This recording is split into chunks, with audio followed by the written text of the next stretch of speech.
नमस्ते. आज मी वरद लक्ष्मी व्रताबद्दल काही माहिती देणार आहे. हे व्रत प्रामुख्याने दक्षिण भारत एरियामध्ये म्हणजेच कर्नाटका एरियामध्ये प्रामुख्याने केले जाते. हे व्रत श्रावण महिन्याच्या दुसऱ्या शुक्रवारी करण्याचे महत्व आहे. परंतु यातही जर शुक्रवार पौर्णिमेला येत असेल तर त्या दिवशी हे व्रत जरूर करावे असे सांगितलेले आहे. हे अतिशय पवित्र असे व्रत विवाहित स्त्रिया करताना दिसतात. या मुख्यत्वे करून पतीला दीर्घायुष्य मिळावे, घरामधील संपत्तीचा त्रास होऊ नये किंवा घरामधील अडचणी कमी व्हाव्यात म्हणून शीघ्र फलदायी असे हे व्रत अनेक विवाहित स्त्रिया करताना दिसतात.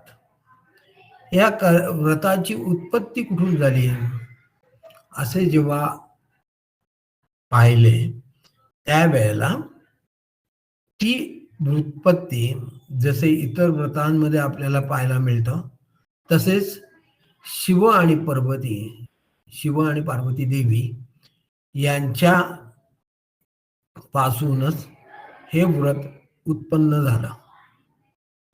चला तर पाहूया थोडं याचं उगमस्थान तरी काय आहे. एकदा ईश्वर म्हणजे शिव कैलासावर पार्वती आईसाहेब यांच्या बरोबर पाचिका खेळत बसले होते. आता हा खेळ ते खेळत असताना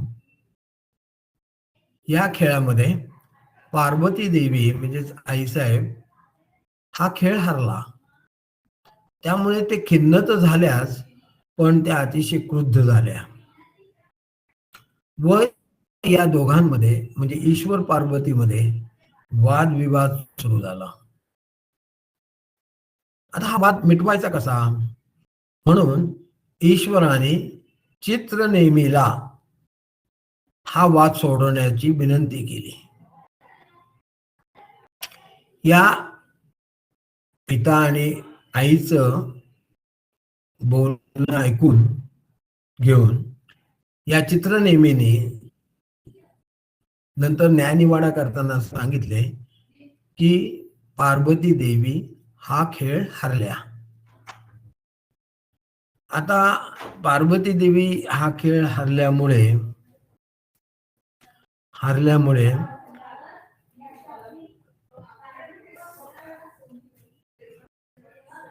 पार्वती अजूनच क्रुद्ध झाली व चित्रनेमीला तिने शाप दिला. काय बरं शाप दिला? त्या क्रोधामध्ये पार्वती देवीने चित्रनेमीला असा शाप दिला की तुला कुष्ठ रोग प्राप्त होईल.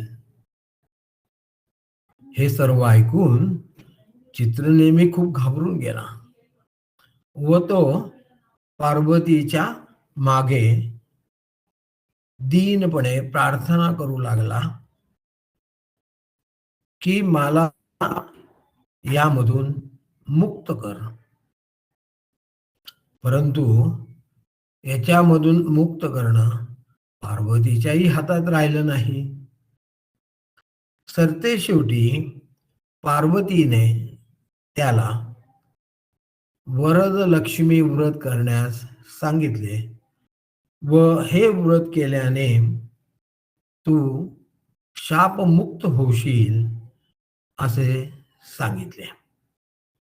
हे वरद लक्ष्मी व्रत श्रावण पौर्णिमेच्या दिवशी शुक्रवारी केल्यास तू शापमुक्त होशील असे चित्रनेमीला सांगितले व याप्रमाणे त्याने आचरण पण केले व सरते शेवटी तो शापमुक्त झाला.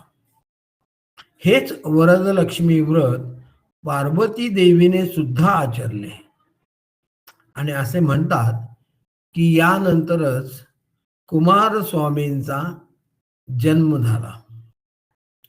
असेही म्हटले जाते की पृथ्वीवर नंद आणि विक्रमादित्य यांनी सुद्धा हे व्रत केले व अनेक मोठे राज्य प्राप्त करून घेतले. हाच स्थूल मानाने वरदलक्ष्मी व्रताचा पूर्व इतिहास आहे. आता आपण पुढच्या व्हिडिओमध्ये पूजा कशी करायची हे पाहणार आहोत.